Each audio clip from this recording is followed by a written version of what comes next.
বিশ্বের সব দেশে কাঁঠাল পাকার পর খাওয়া হয় না। উন্নত দেশগুলোতে টন টন কাঁচা কাঁঠাল দিয়েই চলছে বিলিয়ন ডলারের এক বিশাল ইন্ডাস্ট্রি। এই ইন্ডাস্ট্রির প্রতিদিনের লক্ষ্য একটাই, মাংসের বিকল্প তৈরি করা।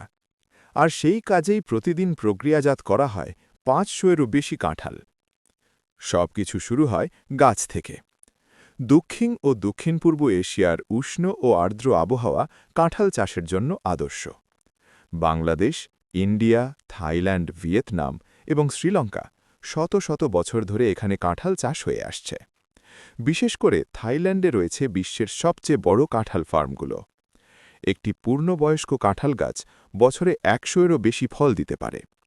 কিন্তু এই ইন্ডাস্ট্রিতে কাঁঠাল কখনো পাকতে দেওয়া হয় না, তার আগেই কেটে নেওয়া হয়। ক্ষেত থেকে সংগ্রহের পর শুরু হয় শিল্প কারখানার যাত্রা। বড় ট্রাক বা কন্টেনারে করে শত শত কাঁঠাল পৌঁছে যায় বিশাল প্রসেসিং প্ল্যান্টে। ফ্যাক্টরিতে ঢোকার পর প্রথম ধাপ ওয়াশিং ও সর্টিং। বড় লোডিং এরিয়া থেকে কাঁঠালগুলো ধীরে ধীরে তোলা হয় বিশাল কনভেয়ার বেল্টে। বেল্ট একটানা চলতে থাকে, হাজার হাজার কাঁঠাল এগিয়ে যায় সামনে। হাই প্রেশার পানি, বিশেষ নজল আর শক্তিশালী স্প্রে দিয়ে সম্পূর্ণ পরিষ্কার করা হয় মাটি, ধুলো, পোকামাকড় ও প্রাকৃতিক আঠা। ধোয়ার পর শুরু হয় সর্টিং ধাপ। এ গ্রেড নয় এমন ফল সঙ্গে সঙ্গে সরিয়ে দেওয়া হয় আলাদা লাইনে। এরপর আসে সবচেয়ে কঠিন ধাপ, কাঁঠাল কাটা। সাধারণভাবে কাটতে গেলে ছুরি মুহূর্তেই আঠালো হয়ে যায়, কিন্তু এখানে ব্যবহৃত হয় বিশেষ কাটিং মেশিন। কয়েক সেকেন্ডেই বিশাল কাঁঠাল ২ টুকরো।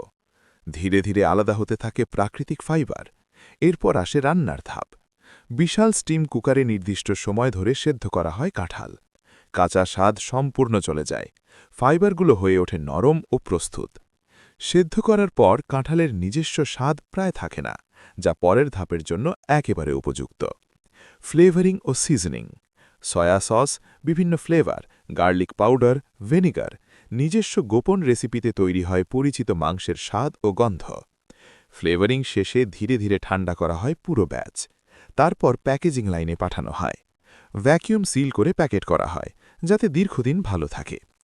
প্রথমবার দেখলে অনেকেই বিশ্বাসই করতে পারে না একটি ফল এভাবে মাংসের রূপ নিতে পারে। এই ধাপে তাপমাত্রা ও আর্দ্রতা অত্যন্ত গুরুত্বপূর্ণ। অল্প ভুলে পুরো ব্যাচ নষ্ট, তাই পুরো সিস্টেম কম্পিউটার নিয়ন্ত্রিত। ভ্যাকুয়াম সিল করে প্যাকেট করা হয়, যাতে দীর্ঘদিন ভালো থাকে। অনেক ক্ষেত্রে ফ্রোজেন আকারে সংরক্ষণ করা হয়, যাতে সহজেই রপ্তানি করা যায় বিশ্বের বিভিন্ন দেশে। একটি সাধারণ ফল পরিণত হয় বৈশ্বিক খাদ্যশিল্পের শক্তিশালী বিকল্পে। এটাই কাঁচা কাঁঠালের সেই অজানা যাত্রা, গাছ থেকে গ্লোবাল মার্কেট পর্যন্ত।